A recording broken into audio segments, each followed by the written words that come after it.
our business has been and always will be about relationships. The people matter. The people are everything. If we can use the technology like AI, if it can free us up to have those relationships with kids and their families, use it.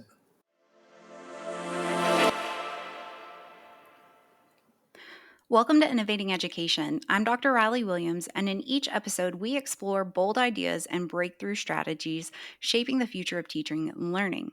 Today's guest, Dr. Christopher Harrington, is a national leader in edtech, blended learning, and innovative school design. With over 30 years of experience as an educator, administrator, and researcher, he's helped districts nationwide implement cutting-edge student-centered models. So whether you're an educator, administrator, or simply passionate about the future of learning, this conversation is one you won't want to miss. Let's dive in. Dr. Harrington, welcome to the show. Hey, thanks for having me, Riley. It's a pleasure.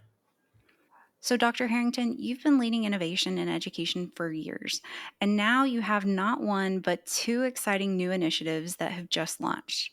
The first being digitallearningworks.org, where you've teamed up with Eddy, a virtual guide dedicated to supporting quality assurance in K-12 digital learning programs. And in parallel, you've played a key role in the launch of the AccredVEd, an accreditation initiative developed by the Virtual Learning Leadership Alliance. This effort has already brought together 20 statewide virtual programs committed to advancing best practices and ensuring quality in online education. Can you tell us more about both of these initiatives and the impact you hope they'll have on the future of digital learning? Yeah, certainly a lot to talk about. Well, I guess to start, Digital Learning Works. So, as you mentioned, I'm with the PowerEd Research Institute, serving as the founder. It's a 501c3 nonprofit. And the Digital Learning Works is actually a project of that nonprofit, of the Research Institute. And in my background, I was a technology director and virtual program director for years, spanning 15 years in administration, I guess it is. And as a leader, as administrator in those kinds of roles, you're constantly looking for resources and providers of service for you. As a tech director, it could be your internet access, it could be your technical hardware, things like that. But as a virtual learning leader, curriculum, professional development, these different products and services.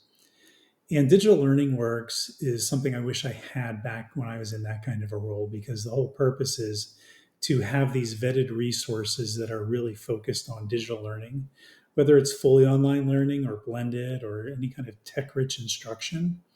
Having this kind of a hub, if you will, to provide, like I said, these vetted resources for school leaders so they don't have to go hunting and have to necessarily be subject to some canned sales pitches that sometimes happens from providers. So that's the whole purpose of it. So when you go to digitallearningworks.org, you go to that website, you see a marketplace, and inside that marketplace is the listing of all these different services, again, all around digital learning. And there's real people, real passionate people behind it, vetted individuals and companies. So it was really designed to be that, not necessarily a one-stop shop, but it's a place you can trust. Well, Dr. Harrington, I want to talk a bit more about Digital Learning Works and Eddy. I looked at it. I love it. You have Eddy, which again is a free resource who we'll talk about in just a minute. You've allowed free access to several academic publications. Many of your consultants are contributing to a fantastic blog, which I actually read. Your organization is providing consulting, leadership coaching, customized research projects, comprehensive needs assessments, and like you said, you're even offering PDs.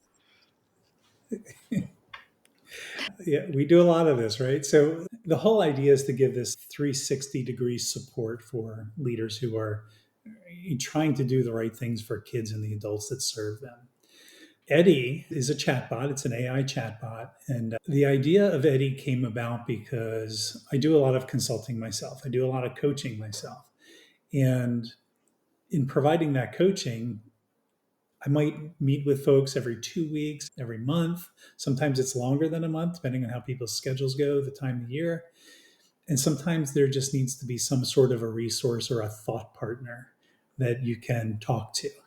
And Eddie, I tried to create Eddie with the persona of a real person, has a personality.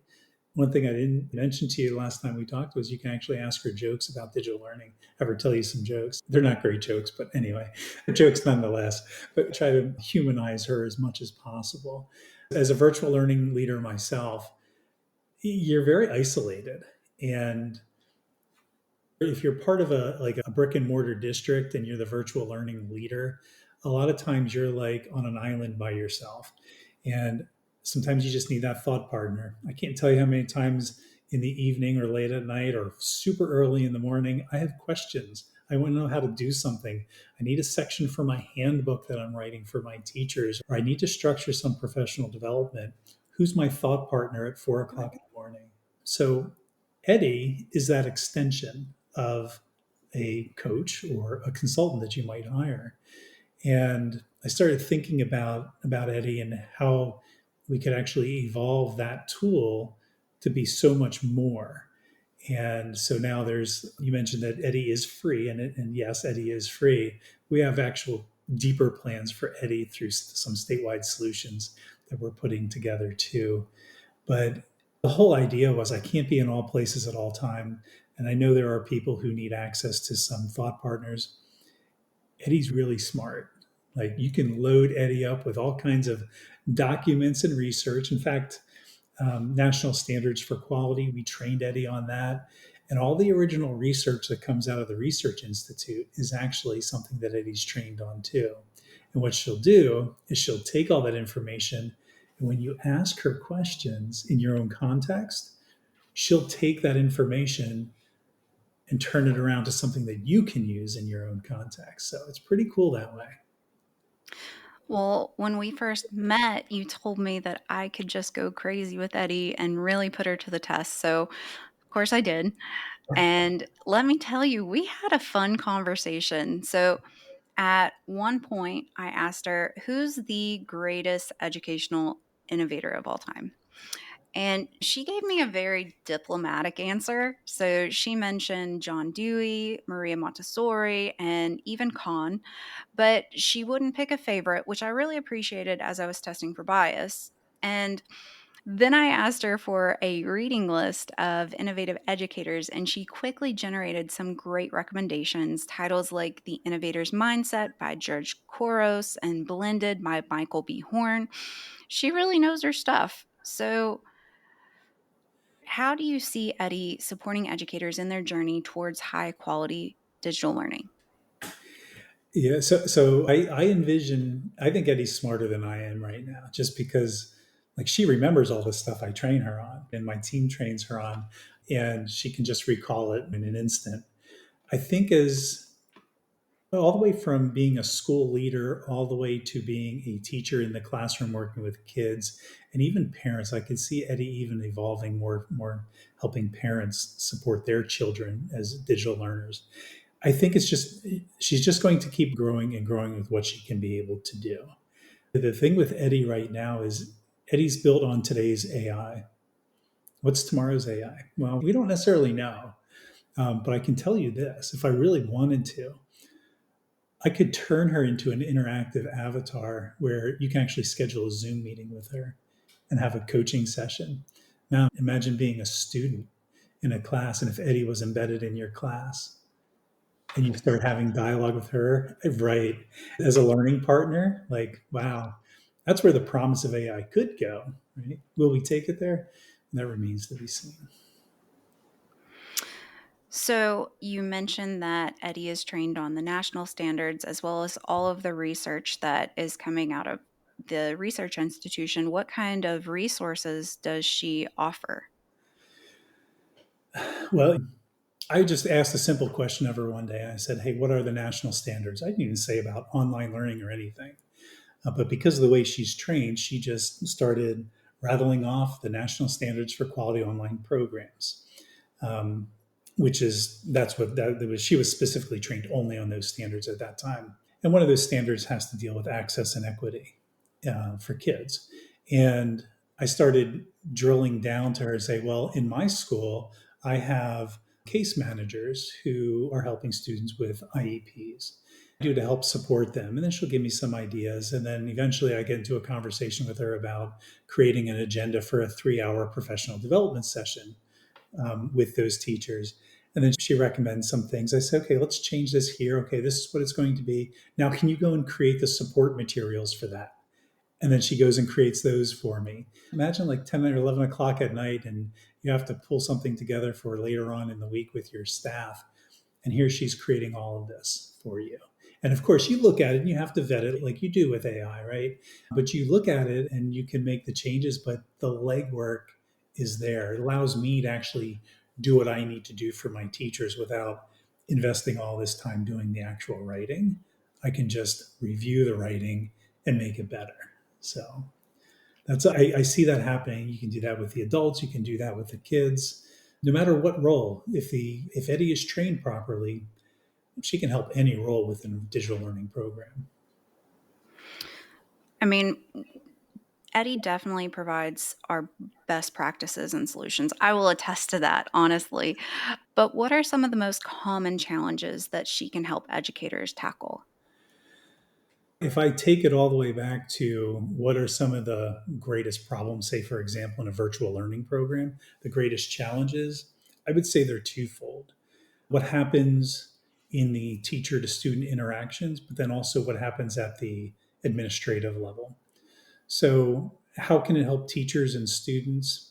Well, I think helping teachers, one of the things that when a teacher comes from like a brick and mortar environment into a virtual environment, they typically don't have the same skill set to be effective. So, pedagogy becomes an issue.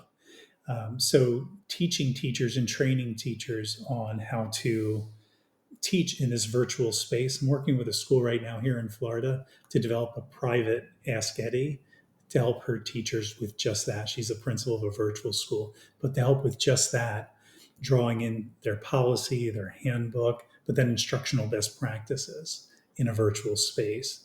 So helping develop those skills for teachers is one, but then also how to develop relationships between teachers and kids in a virtual space. That's another one. And Eddie's very good at that too, giving some thoughts and ideas of how you can engage with kids, virtual learners, um, obviously synchronously and asynchronously, but then also with parents too. And then on the administrative side, sometimes administrators just don't have all of the knowledge and structures in place to be able to really unleash teachers and help them do everything that they can do. This is where the national standards for quality online programs comes in. And with Eddie being trained on that, can help those school leaders put in those structures that really help support and nurture teacher development. So that's where some big challenges are. And I'm talking about virtual learning, but just digital learning in general. It's the same thing if you're just talking about integrating technology into a brick and mortar environment. Those same challenges still exist. So, if educators want to get started with Eddie, what's the best way to do that? And more importantly, what's the first question you think that they should ask her? So I think, well, they can go to digitallearningworks.org. So digitallearningworks.org, right there in the main navigation, there's Ask Eddie. And you just jump right in, and it brings up a little video of her, and she'll just say who she is, how you can get started. And the first question I would say, I think to get the most out of Eddie, the way you start your conversation with her is to give her some context of who you are. I'm not saying share personal information or anything like that. You don't have to share your real name, but give some context of what your role is and what you're trying to accomplish. If you, and this comes down to like writing good quality prompts, right? So provide some context so that she can actually give you the right answer. If you just say, I'm a virtual learning leader and I need help with PD, you're going to get this really vague answer. But if you say what kind of program you are, what age group you're working with, what are some of the backgrounds of your teachers, and give a little more context, she can be far more fine tuned. And honestly, if you're not getting the answer you want, just keep digging, and over time, give her that context, and you'll get what you're looking for. So, I want to go back to Digital Learning Works again because we Mhm. talked to Eddie, but it's a comprehensive suite. So, What can our listeners expect when they go just to Digital Learning Works? Who's it for, and how can educators make the most of what's offered there? Yeah. Digital Learning Works it's really designed for school leaders, not necessarily just virtual, but just a superintendent of a traditional brick and mortar school district can go there and they can get a feeling and a sense of all the different services that are needed to really help design and implement and maintain a system-wide digital learning program that would include technology-rich instruction, virtual learning, combination of the both in a hybrid environment. But there are some products there, there are some services there. You mentioned before there's some publications there and research and blog posts. It's just a treasure trove of resources there for people to consume. It will always be free. That's part of the commitment and the mission of the Empower Ed Research Institute. Teachers can go there.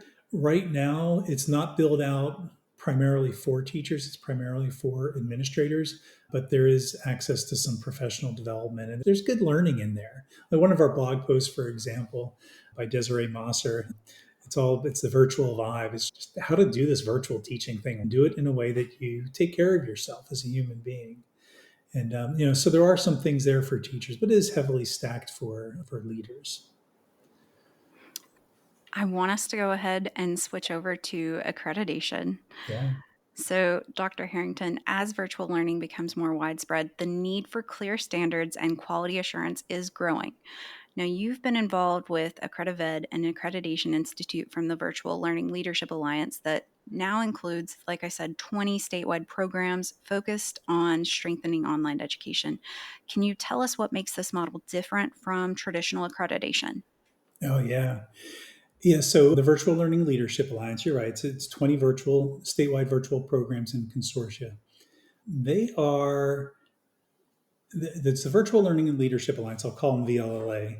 VLLA actually formed a long time ago. I don't know exactly when, but it's been around for a while and they've always struggled with traditional accreditation programs. So they've been talking about this way before I became involved with them.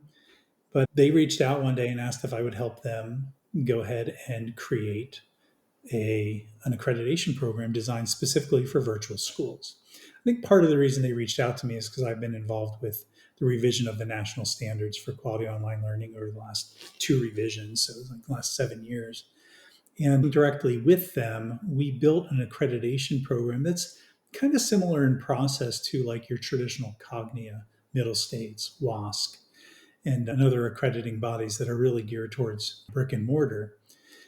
But the reason why VLLA wanted to go down this road is because the traditional accreditation programs don't really account for the virtual environment. So it's a square peg, round hole kind of effect going on there. And so they said, well, how can we do this? Because they're really good programs in VLLA. How do we actually let people know about our quality? So, looking directly at the standards, we map the accreditation program directly to the standards, to every indicator within the standard, and we assess programs according to that. And what it does is the accreditation process itself not only gives them a badge of quality for virtual learning, but it also gives them a nice, strong roadmap for continued improvement. So we do find those growth areas, and then we give some recommendations on how to move forward with that. And here's something really cool, Riley. The traditional accrediting bodies that I just mentioned, AccredVEd now has agreements with them whereby, because sometimes in legislation it says you need to be accredited by Cognia, Middle States, or WASC, and it doesn't mention AccredVEd because AccredVEd's new. But what we have now is we have these synchronized accreditation agreements with each of these bodies where all you have to do is go through an AccredVEd process, and now you have this pathway for other accreditation. So we have great relationships with these accrediting bodies, and they're fantastic. We really respect them, but they just weren't designed for virtual learning. But they recognize the quality of AccredVEd and the value. So now we've partnered, and now we can take care of both virtual and face to face in a super high quality way. What common gaps does AccredVEd help virtual programs address?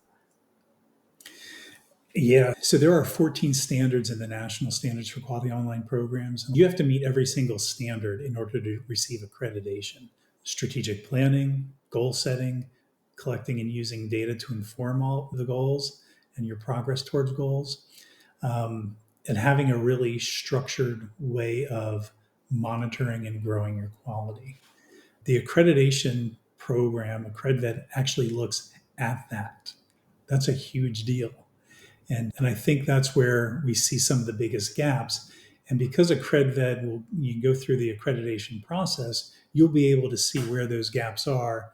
And like I said, you'll get recommendations on what you need to do to take that next step to get closer to that alignment and meeting the standards. And that leads me to my next question. What should schools know if they're considering an accreditation? If they're considering an accreditation, and there's a lot of reasons why people would want accreditation. Sometimes it's a compliance check, sometimes it's they just want to verify the quality. Maybe they're in a competitive environment in their state and they want to be better than the next virtual program. What we care about is just programs getting better for the kids. Your motivation, that's kind of up to you. But what they need to know is that the accreditation, there's a fee for it. And it's about a 6 to 8 month process. Okay, so it's not like something, yeah, I'll try it. No, you want to be ready for it. Like you want to, so at AccredVEd, we developed a readiness tool. So on the accredved.org is the website. So if you would go to the AccredVEd website and you can download the readiness tool, it's free to use. And it has every single rubric for every single indicator and every single standard. It's what our review teams use to determine accreditation. You can go through and do a self assessment and you can kind of see where your strengths and weaknesses lie. If you're not sure where you fit on that, all you got to do is give me a call and I work with schools and help them figure out their readiness. And if they're, so you want to be ready if you're going to do it. If you're not ready, I can also provide pathways of how you can get ready. And like when you launch a virtual program, and let's face it, there were a lot that were born out of the pandemic. So it's only a couple of years ago. When you launch a virtual program, it takes a few years for you to get that level of maturity to where you're really functioning at a high level. And that's when you're going to be ready for accreditation. So if you're early on in the process, let's talk.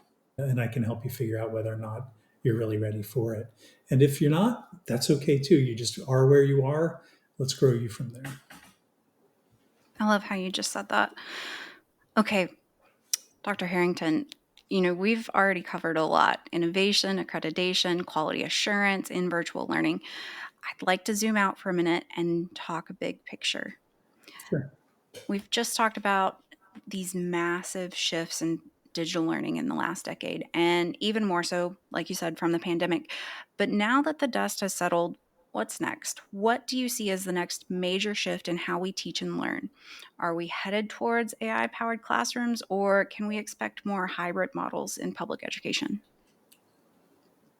Wow, that's a huge question, Riley.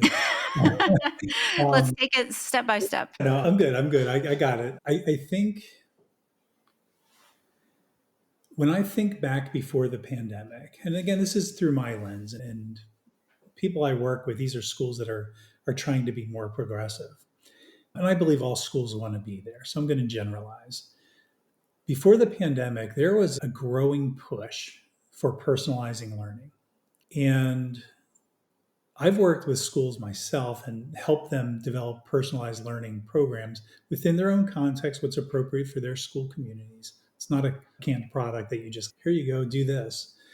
And those schools, once the pandemic hit, they were amazing. Like, yeah, they had all the concerns about kids and the welfare of the families and things like that. But the academics did not take a hit because they already had the virtual pieces in place where they could shift and they had the kids with voice and choice and ownership of their own learning and things like that. So they were there already. Schools that didn't have that, those were the ones that really got disrupted. So the pandemic happened. When we came out of the pandemic, you would think that, okay, well, when things settle down, we'll start moving into personalization again and pick up where we left off. To me, the reality is AI, in particular ChatGPT, became very prominent and very much, I don't want to say a distraction because I don't think it's a bad thing. I don't want it to sound like a bad thing, but it certainly got everybody's attention and it continues to do so. I think what's happening is AI has the ability, AI has been in schools for a long time. It's been in our lives for a long time. I kind of think that ChatGPT just, everyone thinks AI and ChatGPT are synonymous, right? But they're obviously one's a subset of the other. But now that it's there and now it has the potential to really negatively impact education if we as school leaders don't get a handle on this, and not just get a handle on it to tolerate it or deal with it, it's to actually harness it. If we do this right, we can actually accelerate what we're trying to do with personalization in education. Like, think about Eddie. Eddie is built off of um, a large language model. It's built off of AI. The way I've structured it and the way we're using it is to help personalize for school leaders right now, right? Imagine if we could do something like that in our schools for teachers, for kids, for families, right? It's amazing. Now we can really start getting to that personalization. And I think the more we use technology with this in mind to empower kids, empower families, to have kids take ownership and become more invested and more engaged in their learning, I think we're onto something. And I think that's where we can go with things. AI powered classrooms, well, maybe, but that's not what's actually going to get the whole thing done. Our business has been and always will be about relationships. The people matter, the people are everything. If we can use the technology like AI, if it can free us up to have those relationships with kids and their families, use it. There's a lot of questions about it. We have some tightening up to do with our policies and some of our safety practices and student data privacy practices, but there's solutions for all of that. We just have to do it systemically and do it in a way that makes sense so that we can actually let teachers be the teachers. I remember being a teacher and I was responsible for creating all my own content and dealing with all this administrivia things and managing all these things that I wouldn't have to do if I could use technology properly and allow it to do its work and allow me to do the human parts of the work. That's where the goal is, I think. I think that's all that parents and kids are looking for. So they're looking for that. And if the technology can get us there, I say we go for it. I have been extremely vocal about my support for virtual learning. But another thing that I'm extremely vocal about is standardized testing. I hate standardized testing. And for me, what I like about virtual learning is the opportunity that we know every single click. We know how long the kids have been on a question, and we know what it takes to be able to answer that. So, why standardized test when we can look exactly at the data and see what's being taught, what's working, what's not working? I couldn't agree with you more. As a teacher, I can tell you what my experience has been. Even as an administrator of a virtual program, I had access to all that data. But I had so many other things flying at me in my roles. How do you take time to do that? Okay. Yeah, I was interested and I would do it as much as I could, but I know I could have done a much better job. I think all of us in education could say that if we just had more time. And if we can then take that and turn that around into action to help kids and be more responsive to where they are at the moment, I think we can do a phenomenal job. How do we use the tools, the technology, the AI to process that information? Standardized test scores, to a certain extent, I see value in that. But that's not going to change my actions day to day, moment by moment. It's not going to help me figure out how to work with this one kid in this family because of a recent trauma they've been through. Like, it's not going to touch it. It's a data point, and that's fine. But understand, as soon as you get that data, it's old data too, right? So there's that. How do you get the freshest and the most recent data to help you take your next step with that kid or that family?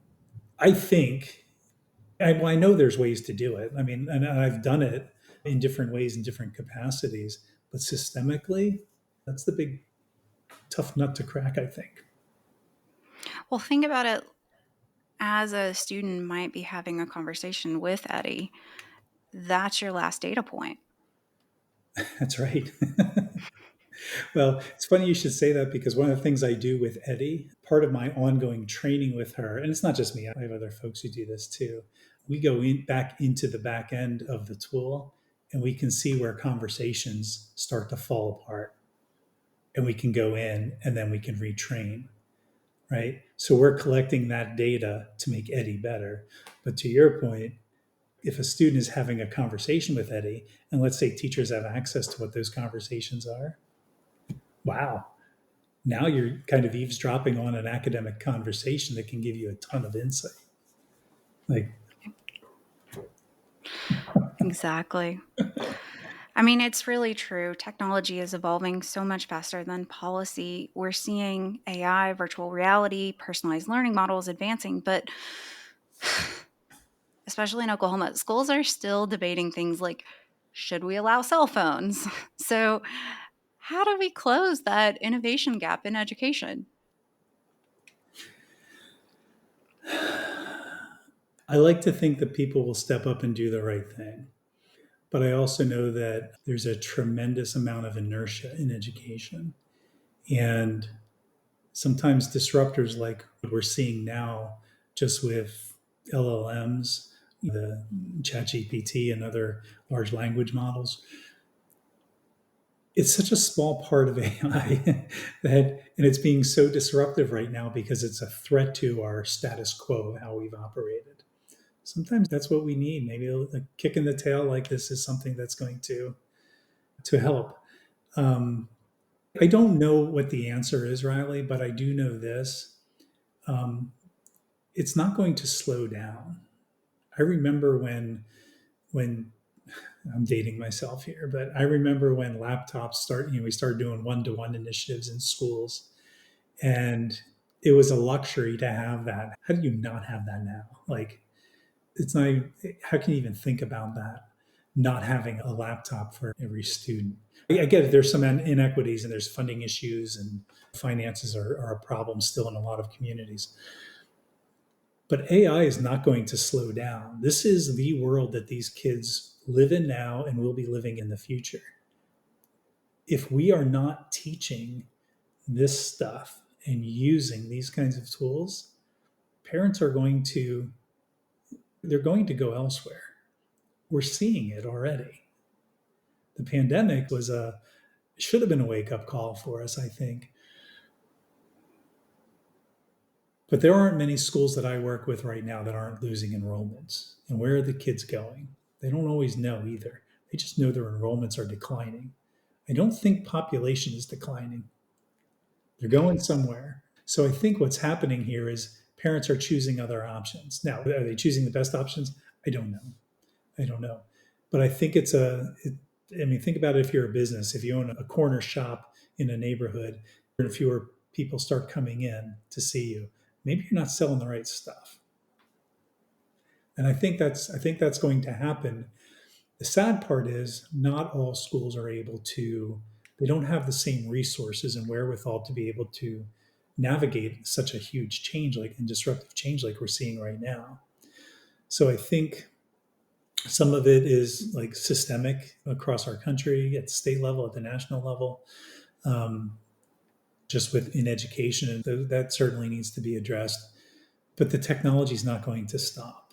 The reality of our kids' futures and what the world they're going to be living in is not going to stop just because we can't figure it out in education. There will be other things. And if we think we have it tough now, I think we're going to have it tougher if we aren't being responsive. So I have hope. I have hope. There's a lot of good people, a lot of smart people, and a lot of people with heart that care about kids. And we're trying. We're trying. I have one last question. Sure. What's one key takeaway that you hope educators walk away with from today's conversation? I think what I really want people to walk away with is there are resources out there and there are great examples at the teacher level, at the administrator level, at the family level. There are success stories out there. And this does work. That's why we came up with digital learning works. We know it does. We've been in this space long enough to know.